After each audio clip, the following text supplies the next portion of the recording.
Hello दोस्तों, welcome back to another धमाकेदार video lecture में। तो आज की वीडियो में हम पढ़ने वाले हैं काफ़ी दुष्ट सा topic, that is bending of beam. तो इसमें हम बेसिकली हमको पढ़ना है कि बेंडिंग ऑफ बीम क्या होती है एंड बेंडिंग इक्वेशन क्या होती है, या जिसको हम जानते हैं कि फ्लेक्सरल इक्वेशन के नाम से।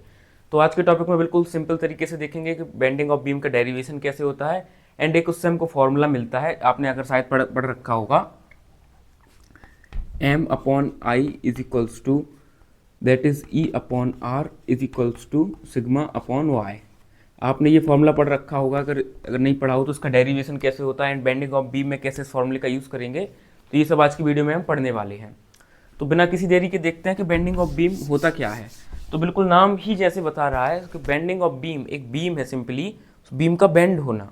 मान लेते हैं कि एक बीम है, सपोज ये एक बीम है हमारी,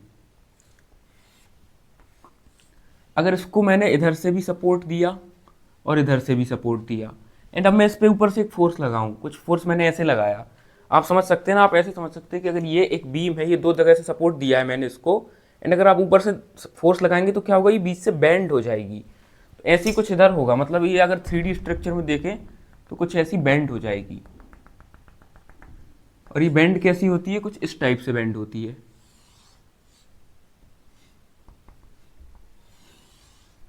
ये ऐसे मुड़ जाएगी फोर्स लगाने की वजह से। अब मेन चीज़ जो इधर हमको समझने की बात है, अब वो ये देखना है कि शुरुआत में जो ये लेंथ थी एंड ये लेंथ थी, ये दोनों बराबर थी, बट हमको दिख रहा है कि इस वाली लेंथ, जो ऊपर वाली लेंथ है, इसमें कुछ कंप्रेशन हो गया है, कुछ दब गई है।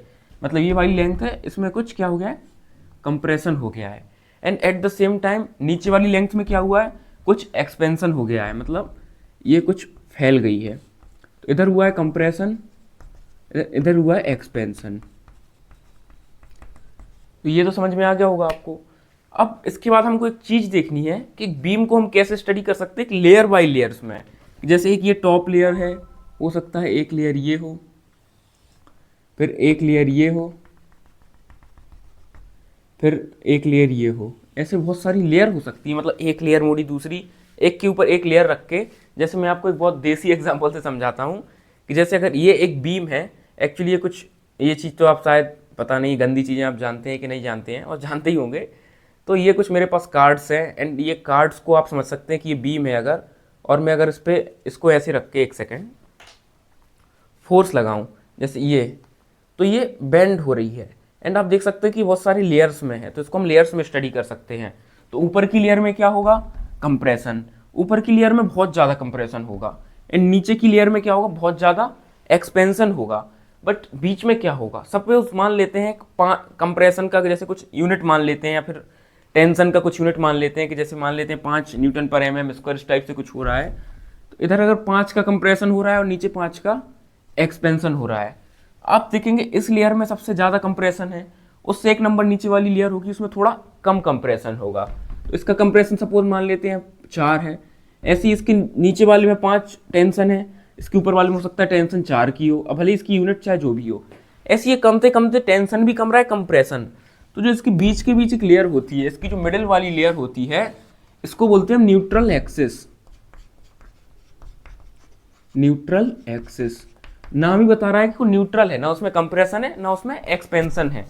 तो न्यूट्रल एक्सिस क्या है कि इसमें जो वो कंप्रेशन हुआ है एंड एक्सपेंशन हुआ है, उसने एक दूसरे को कैंसिल आउट कर दिया है। तो ओवरऑल वो क्या है, उसकी जो ओरिजिनल लेंथ थी वो सेम रहती है। मतलब जो ये वाली होगी, इसकी लेंथ में बहुत ज़्यादा कंप्रेशन हुआ होगा, इसके नीचे वाले में कुछ कंप्रेशन हुआ होगा, उसके नीचे वाली लेयर में और कुछ कंप्रेशन हुआ होगा। बट जो सबसे ऐसी सिमिलरली नीचे वाली जो ये है, इसमें सबसे ज़्यादा टेंशन, फिर कुछ कम टेंशन, लेकिन जो बीच की लेयर होगी न्यूट्रल एक्सिस, उसमें कोई भी चेंजमेंट नहीं आता है। एक चीज़ हमने बेसिकली ये मान के चली। दूसरी चीज़ मान लेते हैं कि जो कोई भी दो लेयर्स हैं, जैसे सपोज ये है बीम हमारी एंड इसकी मिडिल लेयर है एंड ये एक और लेयर है। तो इन दोनों के बीच का जो गैप है या डिस्टेंस है, मतलब ये यहाँ से लेके यहाँ तक का डिस्टेंस, ये हम वाई लेट कर लेते हैं, या फिर कोई ऊपर आप लेयर ले सकते हैं, तो इसका डिस्टेंस हम कितना वाई लेट कर सकते हैं या लेट कर लेते हैं फिलहाल। अगर इसको लेयर्स को हमको इसके मीडियम से समझना है कि ये कार्ड से ये कैसे हो रहा है, अगर ये जैसे मान लेते हैं कि ये बेंडिंग हुई है बीम में, तो ये सबसे ऊपर की बीम है, जैसे 11 कार्ड्स हैं। तो अगर मैं पहले ऊपर के 6 देखूँ, 1 2 3 4 5 6, अगर मैं ऊपर के 6 देखूँ तो इसमें कंप्रेशन ऊपर वाले में कितना होगा, 5। अगले में कितना होगा 4, उसके अगले में कितना होगा 3, फिर अगले में 2, 1, एंड जो छठवां बीच के बीच वाला है, सॉरी, जो 6th लेयर है जो बीच के बीच है, इसमें कितना कंप्रेशन हो जाएगा 0। और ये मिडिल में रहा, अगर मैं इसको मिडिल में रखूं एंड इस वाली को देखूं जो ये नीचे लगी हैं, इसके अगली जो 5 हैं, तो अगर मैं इनको इस फॉर्म में देखूं तो सबसे नीचे वाले में टेंशन कितना होगा 5, उसके बाद 4, फिर 3, फिर 2, फिर 1, एंड फाइनली जो बीच वाली लेयर होगी हमारी, इसमें कंप्रेशन या टेंशन कुछ भी कितना हो जाएगा 0। ये हमारी बीच की जो है वो हो जाती है न्यूट्रल एक्सिस, मतलब इसमें ना तो कुछ कंप्रेशन है ना ही कुछ टेंशन है। ये बात आपको समझ आ गई होगी। अब हम इसका डेरिवेशन करने वाले हैं, इसकी इक्वेशन क्या होती है या किस इक्वेशन के हिसाब से ये बेंड होती है, तो चलिए देखते हैं। तो ये हमको याद रखना है कि जो न्यूट्रल, हर एक, जैसे ये वाली लेयर है ये कंप्रेस हो गई, ये एक्सपेंड हो गई, बट न्यूट्रल वाली जो है इसकी लेंथ चेंज नहीं होती है। बस यही फंडा याद रखना है और थोड़ा सा स्ट्रेस स्ट्रेन का कॉन्सेप्ट लगा के आप इसका इजीली डेरिवेशन कर सकते हैं। तो अब मैं कैसे करूंगा डेरिवेशन। इनिशियली मेरे पास क्या था, मेरे पास थी एक बीम, ये मान लेते हैं, ये मान लेते हैं इसका न्यूट्रल एक्सिस है, मतलब बीच की लेयर है, एंड ये कुछ नीचे वाली लेयर है, सपोज ये एक लेयर है। अगर मैं इसको नाम दूं ए बी, इस लेयर को नाम दूं ए बी एंड इसको नाम दूं सी डी। अब मैंने इस पर कुछ फोर्स लगाया, इधर से भी फोर्स, इधर से ही सपोर्टेड एंड ऊपर से कुछ सम फोर्स भी लगाया तो क्या होगा कि ये बेंड हो जाएगी। तो ये किस तरीके से बेंड होगी, ये हमेशा एक आर्क के फॉर्म में बेंड होती है, या जिसको बोलते हैं चाप हिंदी में, एक आर्क के फॉर्म में बेंड होगी। तो ये इस तरीके से बेंड हो जाएगी।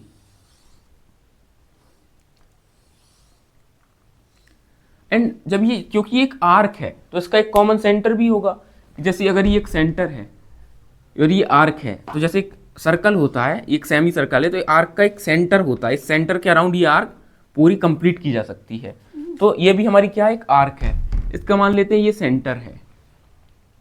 एंड हमारा क्या था, बीच में न्यूट्रल एक्सिस था, ये हम मान लेते हैं न्यूट्रल एक्सिस है, बीच के बीच है ये लेयर। एंड जो ये हमारी नीचे वाली लेयर है वो हम थोड़ा इधर मान लेते हैं, ये नीचे वाली लेयर है, ठीक है, इसको थोड़ा और अच्छे से बना देते हैं, ये नीचे वाली लेयर है। तो हमको पता है कि हमारे जिन बीच वाली लेयर है न्यूट्रल वाली, या फिर बिल्कुल मिडिल ए बी लेयर है, न्यूट्रल लेयर में कोई भी उसकी लेंथ में चेंज नहीं आता है। मतलब अगर ये भी ए बी है तो ये डैश डैश वाली भी क्या होगी, ये भी ए बी होगी। बट जो सी डी है, सी डी की लेंथ में कुछ ना कुछ मिडिल से नीचे है, तो एक्सपेंशन हो गया होगा, टेंशन आ गई होगी, इसलिए इसकी लेंथ कुछ चेंज हो गई होगी। इसकी नई लेंथ क्या होगी, कुछ सी डैश डी डैश, यही हमको फाइंड करनी है। सपोज करिए कि इधर से तो हमको पता है कि जो ये ए बी है, लेंथ ए बी है, ये किसके इक्वल है, लेंथ सी डी के, ये सी डी के इक्वल है। बट अब हमको क्या निकालना है, सी डैश डी डैश की लेंथ कितनी होगी। तो मैं क्या कर सकता हूँ, इस सेंटर से अगर मैं सर्कल कहाँ, एक मिडिल तक मान के चलूँ, एक सर्कल है ये यहाँ तक, एंड मैं इसको नाम दे दूँ रेडियस आर। ये क्वेश्चन में जनरली गिवन होता है कि इसकी मिडिल लेंथ तक की जो रेडियस आर है वो कितनी होगी। एंड अगर इन दो एडजेसेंट लेयर के बीच जो ये गैप है, ये अगर y है, तो इधर भी जो इनके बीच में गैप होगा वो कितना होगा, y। मतलब अगर मैं इसको टोटल बढ़ा दूं इधर तक, तो ये पूरा इधर से इधर तक का कितना हो जाएगा, r प्लस वाई, क्योंकि इन दो लेयर्स के बीच का गैप कितना है, y है। एक चीज हमको पता है कि लेंथ ऑफ आर्क क्या होती है, किसी भी सर्कल में लेंथ ऑफ आर्क क्या होती है। अगर ये एक सर्कल है एंड सपोज ये इधर से दोनों तरफ थीटा एंगल बना रहा है, ये भी theta and this is also theta, दो थीटा एंगल बना रहा है, तो अगर ये आर्क लेंथ होती है वो क्या होती है, वो होती है आर डी थीटा। आपको पता होगा, मतलब ये टोटल एंगल मान लेते हैं हम, कितना है यहाँ से यहाँ तक का टोटल एंगल है थीटा, तो आर्क लेंथ कितनी होती है, आर डी थीटा। एंड हमारी आर्क क्या है, ये ए बी। तो फ्रॉम यहां से मैं लिख सकता हूं कि लेंथ ए बी, लेंथ जो ए बी होगी वो कितनी होगी, R D theta. D theta नहीं, डी एक स्मॉल थीटा होता है, बट हमने टोटल कंप्लीट एंगल लिया है थीटा, तो मैं लिख सकता हूं आर थीटा, ठीक है, सॉरी फॉर मिस्टेक। एंड ये हमारी क्या है, लेंथ ए बी किसके बराबर है, लेंथ सी डी के बराबर है। सी डी लेंथ कितनी है, ये थी ओरिजिनल लेंथ सी डी। तो इधर से मैं क्या लिख सकता हूँ कि लेंथ सी डी भी कितनी हो जाएगी, ये भी आर थीटा हो जाएगी। ठीक है, अब निकालना है सी डैश डी डैश, उसका ही फॉर्मूला क्या होता है, रेडियस इंटू थीटा। बट इस बार टोटल रेडियस कितनी हो जाएगी, ये पुरानी रेडियस आर प्लस यहाँ से यहाँ तक की नई जो और लेंथ इंक्रीज होगा यू आई। तो इस बार जो length C dash D dash है, length C dash D dash है, वो कितनी हो जाएगी, वो आर की जगह आर प्लस वाई थीटा हो जाएगी। ये बात समझ में आ गई, मतलब ये कितनी होगी total, R theta plus Y theta. ये बात समझ में आ गई होगी। ये है हमारी initial length C D and ये है हमारी नई length C dash D dash. तो चेंज इन लेंथ कितना आया, मतलब डेल्टा एल कितना आया, या फिर इसको हम बोल सकते हैं डेल्टा सी डी कितना आया। तो डेल्टा एल या फिर ये हमारा क्या है एक्चुअली डेल्टा सी डी है, ये कितना आया। तो हमारी ये इक्वेशन अगर फर्स्ट है एंड ये हमारी इक्वेशन सेकंड है, तो हम सेकंड माइनस फर्स्ट कर देंगे। तो R theta plus Y theta minus R theta, मतलब R theta plus Y theta minus R theta. R theta से आर थीटा कैंसिल, तो हमारे पास क्या बचा, डेल्टा एल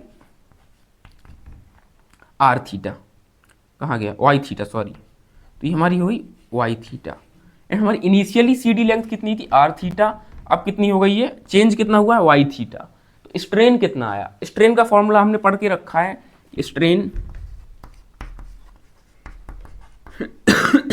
इसको हम एप्सिलॉन से डिनोट करते हैं। स्ट्रेन कितना होता है, स्ट्रेन का फॉर्मूला ये होता है delta L upon L, change in length upon original length. तो चेंज इन लेंथ कितनी आई हमारी, वाई थीटा, ओरिजिनल लेंथ कितनी थी सी डी की, आर थीटा। तो ये हमारी क्या हो जाएगी, Y theta upon R theta, theta से थीटा कैंसिल। तो हमारा जो ये है स्ट्रेन सी डी वाली, इसमें स्ट्रेन कितना आ गया, सिर्फ अभी हम एक लेयर की बात कर रहे हैं, बिल्कुल छोटी सी लेयर, पतली सी छोटी सी एरिया होगा जिसका क्रॉस सेक्शन। तो ये आ गया वाई अपॉन आर। तो हम अपने आंसर के बहुत करीब पहुंच चुके हैं, जो इक्वेशन हमको डिराइव करनी है। इसके बाद मैं क्या करूंगा, कुछ बेसिक डेफिनेशन हम इस्तेमाल करेंगे स्ट्रेस स्ट्रेन की।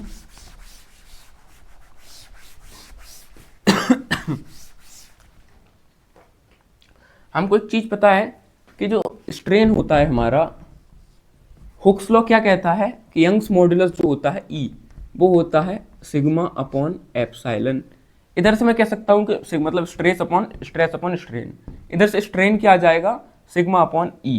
तो strain is equals to sigma upon E, और वही किसके बराबर आ गया, स्ट्रेन आया था हमारा वाई अपॉन आर। तो इज इक्वल्स टू मैं लिख सकता हूँ वाई अपॉन आर। लगभग हमारा 66% डेरिवेशन पूरा हो चुका है, 33% और बचा है। तो यहाँ तक हमको नोट कर लेना है कि हमारा ये आंसर का समझिए एक थर्ड इक्वेशन मान लेते हैं, एक और स्टेप आ चुका है। अब हमको पता है फोर्स का फॉर्मूला क्या होता है, क्योंकि जो स्ट्रेस होता है सिग्मा क्या होता है, फोर्स अपॉन एरिया। तो फोर्स क्या होता है, force is equals to stress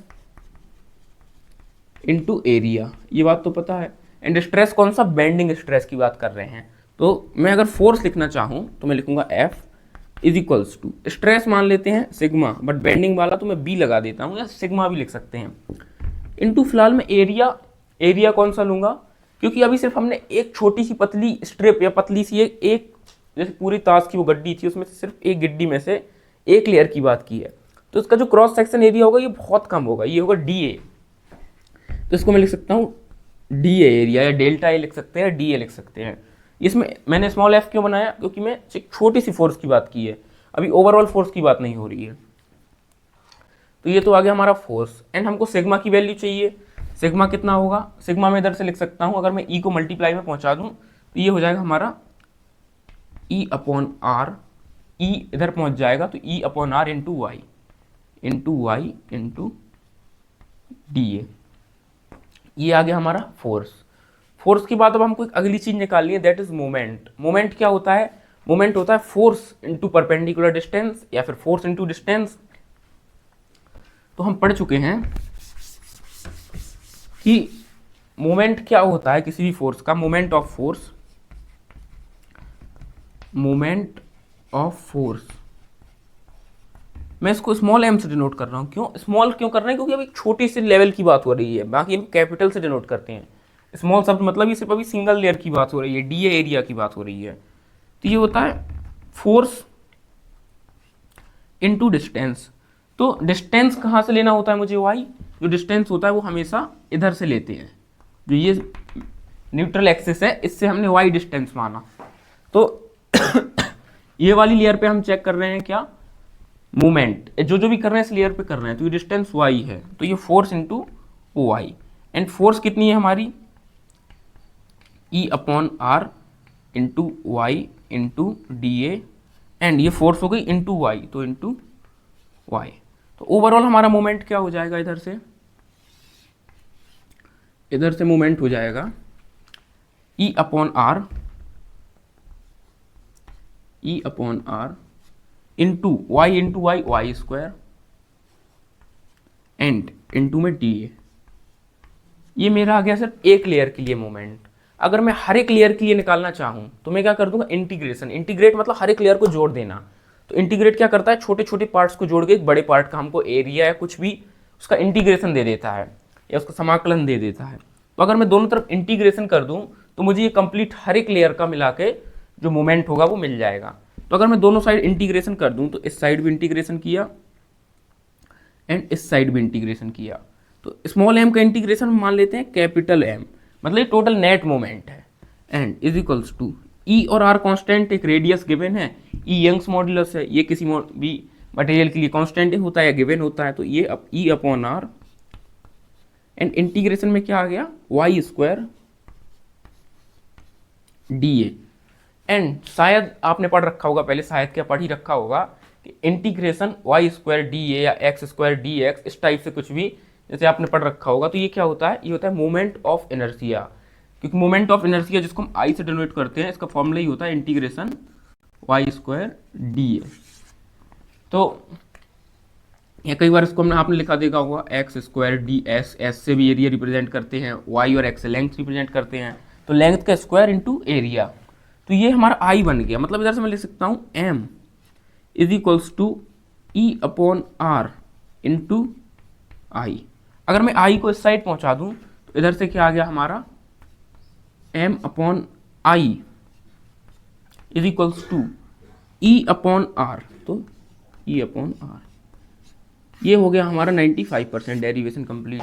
तो M/I is equals to E/r एक इधर से मिल गया। एक थोड़ी सी चीज़ और इसमें चाहिए कि हमको इधर से दिख रहा है कि अगर मैं R को इधर ले जाऊं और सिग्मा को नीचे ले जाऊं तो इधर से मुझे एक चीज़ और मिल सकती है। इधर से मुझे E/r की वैल्यू क्या मिलेगी? That is y/सिग्मा। जस्ट इसको इधर पहुंचाया एंड इसको इधर पहुंचाया, तो y/सिग्मा, मतलब E/r को मैं क्या भी लिख सकता हूँ? y/सिग्मा। तो ये जो फाइनल निकल के आई इक्वेशन, ये थी हमारी फाइनल इक्वेशन, जिसको बोलते हैं बेंडिंग इक्वेशन। तो इसको याद कैसे करना है, इसकी एक शॉर्ट ट्रिक है। मैंने तो अब इसकी शॉर्ट ट्रिक देखते हैं। तो हमारा फॉर्मूला क्या था? हमारा फॉर्मूला था M/I is equals to E/r is equals to सिग्मा/y। ये फॉर्मूला हम अभी जस्ट देख चुके हैं। ये सिग्मा/y था या सिग्मा, मेरे को एग्जैक्टली याद नहीं है। हाँ, सिग्मा/y था शायद। तो अगर इसकी शॉर्ट ट्रिक आपको याद करनी है तो पहले आप पूछिए कि मैं इंजीनियर हूँ। आप इंजीनियरिंग में ही शायद ये पढ़ रहे होंगे, तो क्या मैं इंजीनियर हूँ? अगर हाँ, तो फिर चिंता किस बात की लेनी, यही शॉर्ट ट्रिक है। एम आई इंजीनियर, आप खुद से पूछिए MI इंजीनियर। इंजीनियर को शॉर्ट में क्या लिखते हैं? ER, आप लिख दीजिए ER। तो फिर चिंता क्यों? Stress Y. चिंता मतलब स्ट्रेस वाई, क्यों चिंता लेनी? MI से क्या पता चलता है? M/I। Engineer E/r। Stress Y, stress क्या होता है? Sigma Y. बस बात खत्म। ये हमारा फॉर्मूला आ गया। MI इंजीनियर, इंजीनियर है तो चिंता किस बात की लेनी, और ये सच्चाई भी है, किस बात की चिंता लेनी फिर। बस, तो हमारा फॉर्मूला हो चुका है खत्म। वाई में कई लोगों को डाउट रहता है कि वाई क्या चीज़ है। तो वाई हमारी डिस्टेंस होती है किससे? न्यूट्रल एक्सिस से। जो ये बीच में न्यूट्रल एक्सिस होती है, इससे हम एक डिस्टेंस मानते हैं। एंड अगर आपको कई बार क्या दिया हो, वाई मैक्स, कहीं किसी क्वेश्चन में अगर कहीं भी वाई मैक्स की बात हो रही हो तो आपको हमेशा ये टोटल लेंथ लेनी होती है यहाँ से यहाँ तक की। मतलब अगर ये टोटल ये 10 दी है तो ये 5 होगी एंड ये 5 होगी, तो आपको ये 5 यहाँ से यहाँ तक की 5 लेंथ लेनी होती है, वो होती है हमारी वाई मैक्स हमारी। कई बार एक सर्कुलर शेप की आपकी क्या अगर बीम में मान लेते हैं एंड इसका आपको डायमीटर दिया है सपोज 20, तो ये टोटल डायमीटर कितना है 20। इसका जो न्यूट्रल एक्सेस होगा वो कुछ ऐसा होगा, तो इसकी जो मैक्सिमम वाई मैक्स होगा वो उसकी रेडियस होगी यहाँ से यहाँ तक का टोटल, ये कितना होगा 10। तो बस ये था कुछ बेसिक कॉन्सेप्ट एंड हम फॉर्मूला ड्राइव कर चुके हैं। तो अगर आपको फॉर्मूला पसंद आया हो और या फिर अच्छे से वीडियो समझ में आई हो तो काफ़ी अच्छी बात है। एंड अगर आपको कंटेंट पसंद आया हो तो आप वीडियो को लाइक कर सकते हैं, चैनल को सब्सक्राइब, वीडियो को शेयर और जो भी कर सकते हैं। तो मिलते हैं आपसे नेक्स्ट वीडियो में, तब तक के लिए स्टे ट्यून्ड।